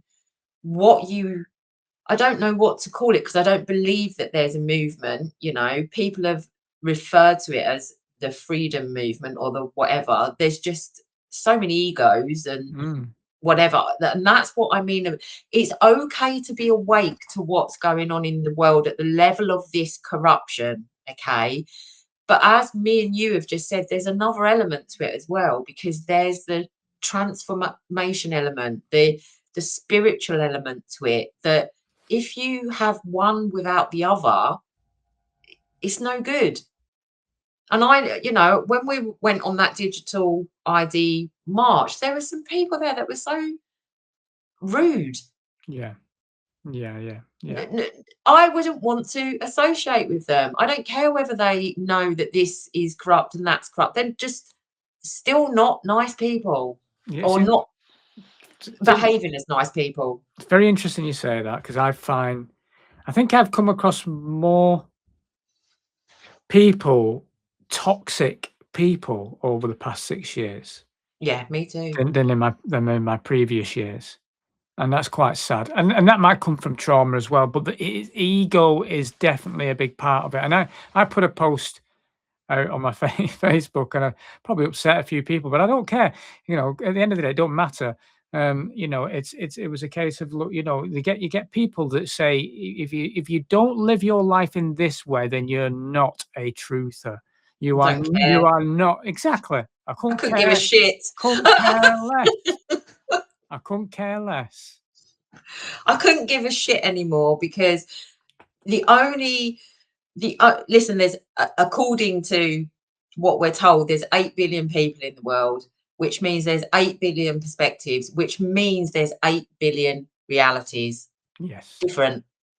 So I don't care anymore. If that's what their reality is, that's fine. What I'm interested in is being the best version of myself that I can be. And that's a work in progress every day. Absolutely. I fail miserably some days, by the way. So please don't think that I'm trying to make out that I'm this amazing person. I have my own triggers, which when they're ignited, run and hide, because I can be, not great. I can fall into traps of division still, but it's all about how long you stay there, and that you coming back out and recognizing it. So I don't care anymore what anybody else thinks. If you want to live your life like that, and because that means that somehow you need to prove that you're a truther, a proper truther. It's like this whole virus and non-virus argument, right? If you still believed in a virus, you weren't, I don't know, you were part of the problem. If you didn't believe in it, then you were somehow I don't know, more awake, right? Listen, I don't believe in viruses, okay? It's just not a thing. I do believe in pathogens potentially and bacteria, but I don't believe that virology. I don't care if somebody else does. Yeah. All I care about is, now, are they a decent person? Do they have morals? And are they kind of trying to be the best version of themselves? Because we're all on a journey, and maybe in 6 months' time, that person will wake up and think, actually, I've got enough information now, and I don't believe in virus. It's not for me to tell them what their journey is and how they get there. And there's so much more that I need to learn. Every time I talk to my friends and I say to her, oh my God, can you imagine, like, 2 years ago, us talking about the law in the way that we talk about? You can go back and read my work, and it's proved out in it, like how the law's going to save us and how the law's not going to save us now. It's just where your journey goes, and it's everybody's personal journey. That's because right. It's an experience, and it's not for me to deny that to somebody else. Although I can get into stupid arguments about stuff, like I said, because we've all got our own triggers, and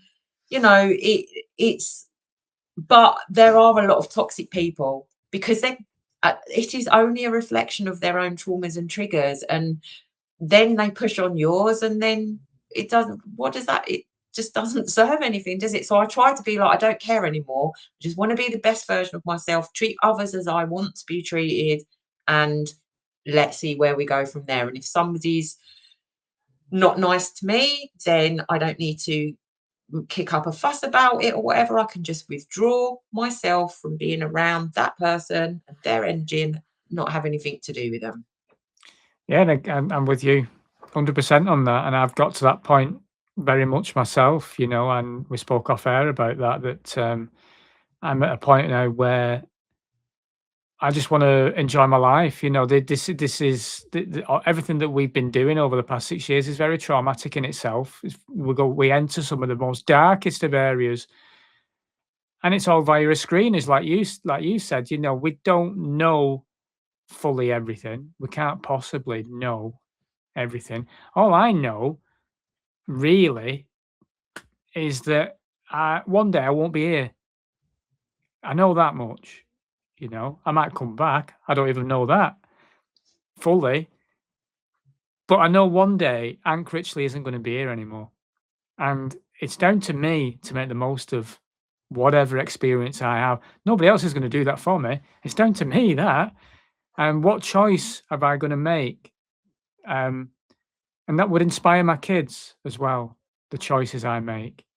And right now I'm going to embark on an adventure, I think, and I'm going to choose joy and happiness. Why not?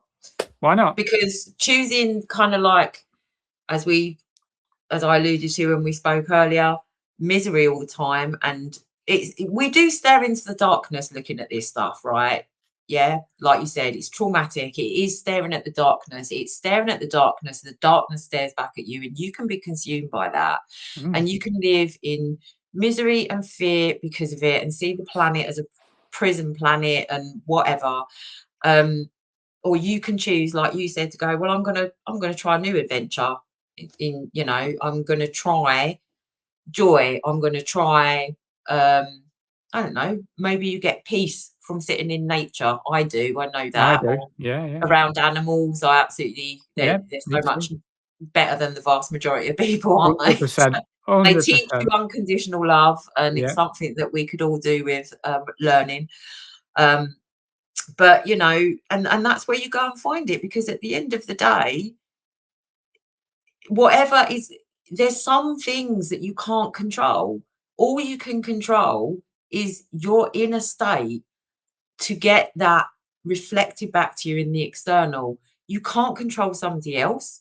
You can't tell anybody else. I mean, I'm at the stage now that I can't even say, me and my friend laugh about it, and I say, I can't even tell you what's true, what's right, what's wrong, because everybody's got their own perspective on it. Yes. And mine is subjective, because it's based on all of our past and everything. So I don't know what's right, and I just know what's right for me at the moment. The same as you do. And your choice is, I just want a bit of peace. I just want a bit of joy. And if in 2 years where none of us are here because we've either been, I don't know, carted off to the gulag and whatever, or what, as the case may be, the planet's been I don't know, whatever, then that there's nothing we can do about that. But I'm not going to sit every single day being miserable about it. And I think that's where you've got to, isn't it? You just want a bit of peace, and you just want a bit of happiness, and that's that. And you will create that it kind of like is a circle. You choose that you want that, so you start from the inside thinking, that's where I've got to, and then it starts to manifest itself externally, with whether you buy a pub or whether you move house and you live in the country, and you go, and it's an ever kind of flowing circle. The more that peace that you get from that, the more you feel it inside, the more Definitely the outside reflects it. So definitely, I've started reverting back. So, like, for most of my spare time, where I'm washing or doing going for a drive or whatever I'm doing, I normally in the past I'd put a podcast on. That would be my go-to. Whereas before 2020, my go-to would have been music. yeah. I've reverted back to music these past few weeks. Reverted straight back to it. I've learned enough. I've seen enough darkness in my opinion at the moment. And we know it's corrupt. We know, we might not know, there are things we don't know about what the structure right at the top is, because some of the things I believe when you watch The Matrix, it's probably, Oh, it's brilliant. It's more true than Right. it's a documentary. And Yeah. I do wonder, it does make you think sometimes, you think, is it just some kind of supercomputer running everything the Yeah, way it has definitely. planned out for whatever? Or is it an energetic like that? Or is it something we can't see that has technology that does? I don't know. I don't know the answers, but I'm willing to keep an open mind about it. But I don't need to know. I don't need to know anymore. There's nothing else it needs to prove to me to show me that it is psychotic, narcissistic, and is like keeping people in servitude. Yes. I have no respect for governance systems. I do not have any respect for the law. I have no respect for the police and the military that go about enforcing such things. And for me, the biggest thing to enable me to let go of it was listening to people like Lark and Rose, the most dangerous superstition, belief in governance, and all of that. And the film that he made, which the name just escapes me at the moment, but I was only talking about it the other day, Jones Plantation. Oh yeah, yeah, So yeah. and he's bang on about Mm, that. And mm.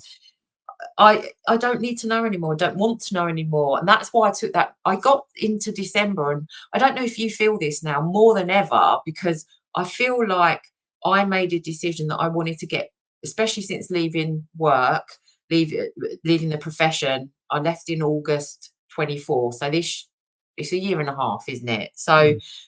I wanted to get more in touch with my body, if that makes sense. And I don't mean that in any weird way. I just mean about knowing when my nervous system feels overloaded, when so I can tell when it's such a bombardment all the time with stuff. I got to December and I could tell that my nervous system was done. Yeah. And we were going away, and I said, normally I would look at social media and stuff. It doesn't matter to me, if I'm on holiday and I want to look at it, I would, and I would post. And I just thought, I'm going to have a couple of weeks off, and it turns into a month. And I can't say to anybody how different I felt about the world, about myself, how balanced my nervous system seemed to be, the better sleep that I was getting, Yeah. because I wasn't being fed a reality that I'm not even part of. But you become part of it synthetically through looking at it, because it triggers everything in you as well, and you start living as if you're in X spot, going through what those people are going through. And I'm not talking about not having empathy for people. That is not what I mean. But I'm just saying you actually start living your life like and it's not. Yeah. It's not happening to you. Yeah. Which does lead into what's happening in the world, and I know it's not happening to you or I, but it is something that's escalated this past week, and that's in Iran. And I want to link this really to digital ID if we can as well. If do you see this as part of the whole process? Like I said, I think there's layers to it. Okay. And it's very difficult sometimes to talk about this in a way that, without people thinking that you're just saying everybody that's involved in this is all part of the structure above. That because you have got, listen, whoever's kind of like running things, really, obviously don't regard the nation states like we do, where it's just one big thing. Okay. But at the nation state level, within even within government, as wonky as it is, not every single person in government is part of this hidden structure. There are some, but so you will have some people that genuinely believe when things happen that they need to do X and they need to do Y, and it's wrong. So there is that level still that we experience. So Yeah. and within the kind of like structures that we have, whether that's government and military and police, there are ideologies that, and people that have their own power desires, aside from what kind of is going on above that. So I do see at that level that this is a means to crash economies, potentially bring in a CBDC and tie it all to a digital ID. Yeah.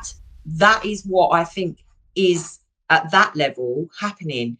Now, at this level, on 3D reality, that doesn't mean that I think that every single person in the Iranian army is part of trying to collapse the world economy. They are fighting for what they believe in. They believe in their country and their governance structure, and that they've been attacked. And likewise, the other way round, there will be people, I don't know how, that believe in what they're doing. And then in and amongst all of that, you've got these and part of these will be infiltrated with the structure above, these religious fanatics that actually Christian Zionism, that want to bring about Armageddon because they believe that it will bring the second coming of Christ. So you've got all of that going on as well. Yeah. But at the kind of like level, if you're sitting there thinking, because I wanted this to happen because it will collapse the economy level up there and allow our people that work for us and our structure and corporations to do certain things, then that's going on as well. It's like it's multi-dimensional, to say that, not in a word trying to be esoteric, it's whatever. So I know that there will be people that are fighting in those areas, and terrible things have happened to the indigenous people of that area. Lebanon, Syria, Iraq, now Iran, Afghanistan, whatever. So you will have the resistant, what they call the axis of resistance, the resistance fighters that are, and so I'm not trying to say it isn't happening and that there isn't a reality there of what those people are doing, but I think the bigger picture, if you want to say that, the bigger picture, pulling strings behind the curtain, if you like, is they're not bothered about it collapsing the economies of the world, and we're seeing it implode in real time. People are laughing at the fact that you genuinely think that you can close down gas plants and liquefaction plants that take 6 months to get back up running, and it isn't going to have an effect. And then you start looking at things like Ukraine, Russia, and like blowing up pipes, and you realize it's all part of the architecture to try and collapse things, and I personally believe they're going to take us to the edge of, and I know there's a lot of debate about whether nuclear weapons are real and all the rest of it. That's irrelevant whether they're real or not. If they're going to take you to the edge by feeding you that line, Israel's going to use a nuke. I'm not saying they're not even going, perhaps nukes are real and they will, so that they can then say, we can never, ever get to this stage again. We need to radically alter how the world is governed, and, because it becomes we need our AI systems as a fail-safe to stop us from doing that. We need humans can't be trusted. Okay, so I do see it as part of a strategy, but what happens with stuff like this is, because there's so few that are kind of pulling it all behind the strings, you can't account for what actually then happens at ground level. Yeah, because the people that are involved in this are not, all of them, most of them are not part of this structure above. You can't account for what people do. I know there is so many layers, like you say. I do see that, there is a game. There will be game plan by these power structures. I would imagine they're all run by the same power structures. So I mean, Iran. Look up Iran's digital ID and CB. It's not like they're not following Yeah. What? I'm not saying that means that there that all the people that are fighting in Iran are part of that. That is not what I'm saying. I'm just saying, why is every country in the world doing the same things, and then you have something like this which pits people against. It's all about pitting people against people and destroying things and stuff like that. And I mean, nobody's trying to say that we don't understand why, if they literally just bomb an illegal, is totally, it's mind-blowing that America and Israel went and dropped bombs on a sovereign country, that tells you there are none, and killed their religious leader. It's like taking out the Pope. Yeah. So no one's saying that that's okay and that it wouldn't provoke, but aren't these things done on purpose when we look back in history? And then the poor sods on the ground have to fight and give their lives because they believe that they're doing it in protection of their nation state and their whatever. I mean, there is all of that going on in the mix as well. There's displacement that people are, there's years and years and years and years of this terrible stuff that's gone on over there that genuinely people feel that they're fighting against. I am not trying to take that away from anybody. That is true at this level. Above, it's probably all orchestrated, I would think, by the same people. And it's funny how, in terms of the human experience, how easy it is to be dragged into the 3D. Like I say, you only had to announce digital ID for me to be dragged back into the game. Same. So it's easy done. If bombs start landing, not you can be as flighty and new age as you want, but you're going to end up protected. Of course you are. Naturally. But that's the other thing as well is, what is your experience? What is your reality with that? I'm not being bombed at the moment, and I thank God that I'm not, and I feel extremely grateful, and other people are, and if it happens to, I unfortunately live near the American air bases, which have been a thorn in my side for years, and it's really weird. We never had any trouble and exercises over us, and then after about a year into COVID, they started exercising their jets all the time, and it was almost like this was planned a long time ago, So there's different layers. There's the layer that says, well, it's Israel and they wanted the Greater Israel Plan and all the 7 countries and whatever, and I'm sure that's true. I'm sure that's true at that level of those people that are psychopathic and whatever for their own power and whatever. But I'm equally sure, because it makes no sense to me otherwise, that there is something or someone above it that actually directs all of this for reasons unknown. And it might be energetic, because look at the fear, look at the death, look at the destruction, look at the whatever. And if you're, for argument's sake, let's say Satan would want that, wouldn't it? That's its life force. The other end of the spectrum is that it's all love and everyone's lovey-dovey and doesn't do that, and that's what we would call the good end of the spectrum. So I don't, there's layers and layers and layers to it, and it's horrific what's happened. But for the grace of God, as a society, we should be able to look now and say, this is not how we should treat our planet. This is not how we should treat others. This is not how we should treat animals, because there'll be animals dying over there as well. But, I spent 3 days when it happened. I was outraged that they'd gone and done it. I was horrified for the people of the region. And like you said, it's easy to get dragged back into it, which is where they want you to be, on a side cheering for the destruction of the other side, because that's the energy I'm pretty sure that these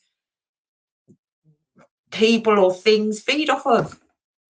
Well, that's it. And it's interesting that, through my channel, if you like, my research, my journey, I ended up on a very Gnostic path, Yeah.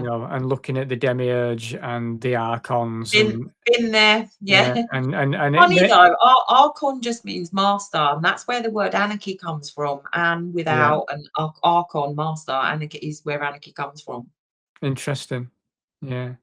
But it makes sense to me, that there is demonic that would feed off a negative energy, a bit like Monsters Inc. the movie, Yeah. and put us in fear. And there is something more going on in this world than meets the eye, because, like you said, we only have so much that we can see. There's only so much our senses can deal with, and we only have so much of that human experience where there's so much more going on. Yeah. And it's fascinating, but as fascinating as it is, we still only have our experience that we can deal with, and that's where I've got to this point, and sounds like you've got to that point as well. Of we just want to enjoy this experience as much as possible, really. Yeah, and it's kind of reflected a lot across my social media.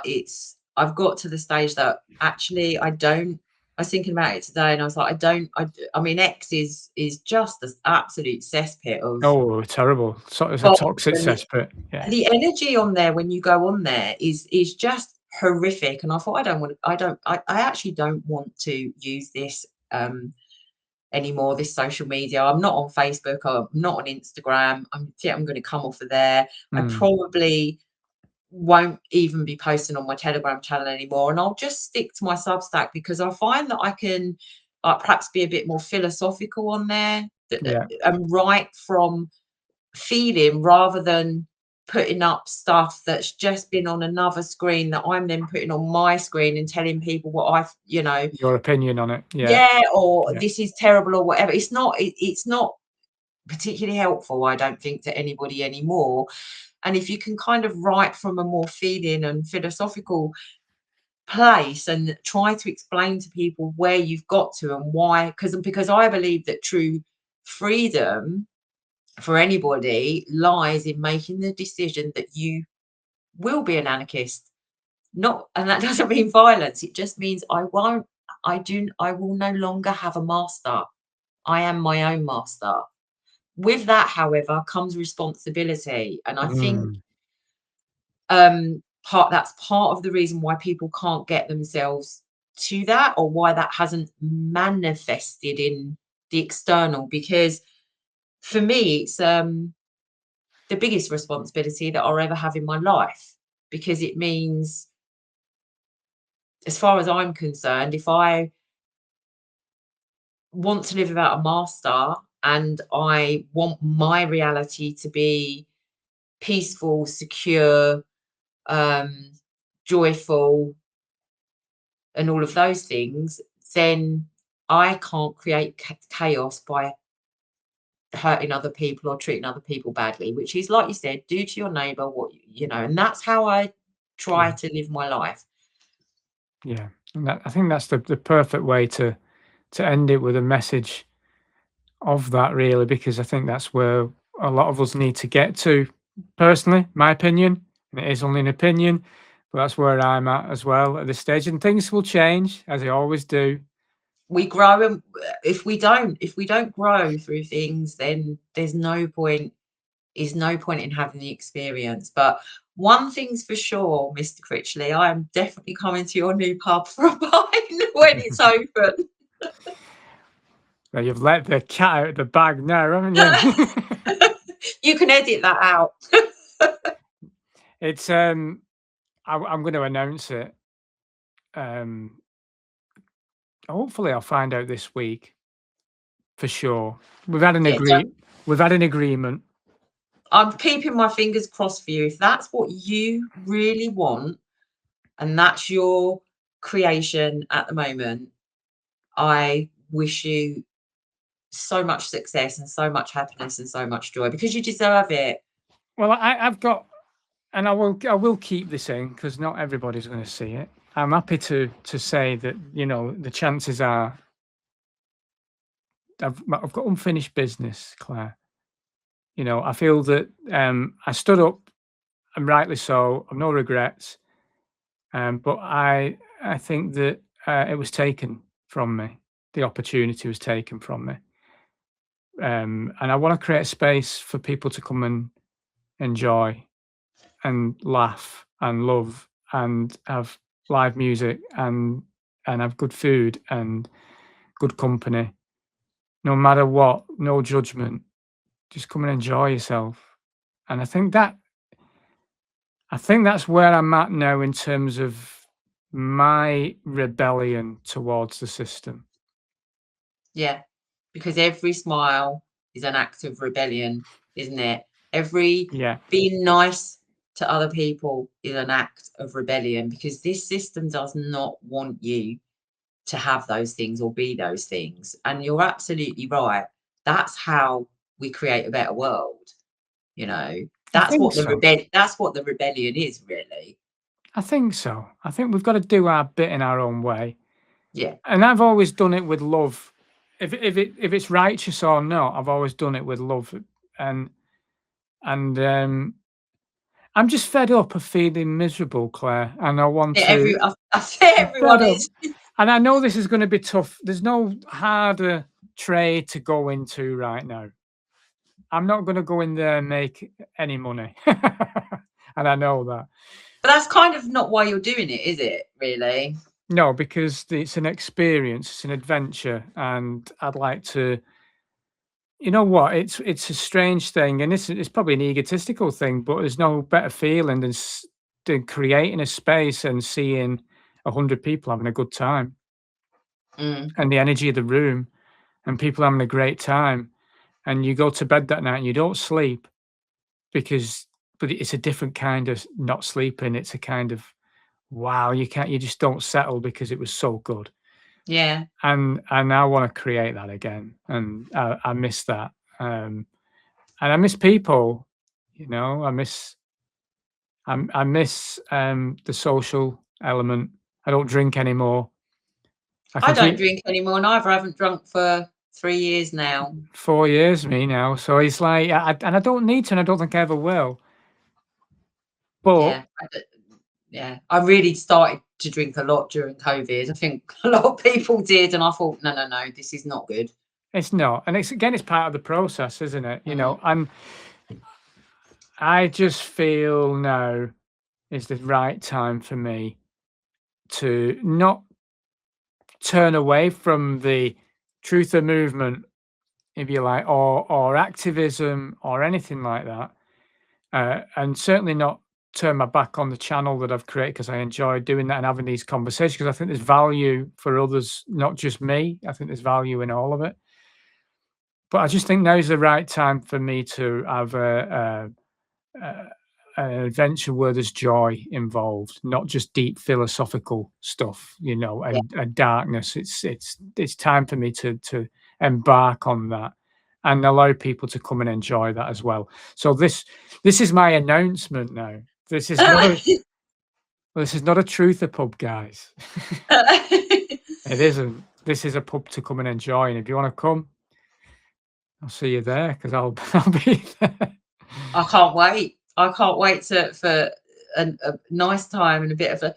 How many places are there that you can go now? That you can go. You know, I had a lovely time when it wasn't a rip off, and it was just genuine. It's just genuineness. Just I think realness, authentic. You know, authentic's the key. For me, it's like we're in a digital synthetic, like you said, you put the finger on it before, a synthetic world. And I want to create a space that it's being human again and remembering.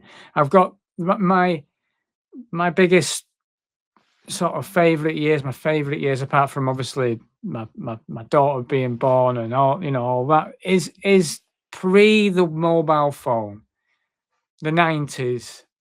The 80s, so a bit of nostalgia. Oh come on, Ant, you weren't alive in the 80s. Come on. Yes, I'm 51 now, so I the 80s was obviously my growing up years, but I loved the 80s, but I particularly loved the 90s. that was freedom for me. I think we're the last generation, just giving away. I will be honest and say that I'm older than Anne. He knows I am. So we've had this conversation before. I was funny you said it to my husband as well. I said, I think we're the last generation, really. Maybe between kind of like anyone born sort of 70s up to kind of end of the 80s, really, because after that, it's all mobiles, online gaming, digital stuff at schools, iPads, whatever. We're the last generation that used to go out, roll around in the mud, dig for worms, and have that kind of experience. That was, go on our bikes and do whatever. And now it's all sitting behind screens and being entertained, having stuff served up to you through games or through films or through whatever, and social media. That's what I mean about it's synthetic. It is like watching a film. It's not, there's no realness about our experience anymore. You can't touch the people, you can't touch the place. It's sad. And that's exactly what I want to create. Yeah. And allow that, where it's about the people. It's about the people. That's what a pub is. It's about the people. But let's feel that again.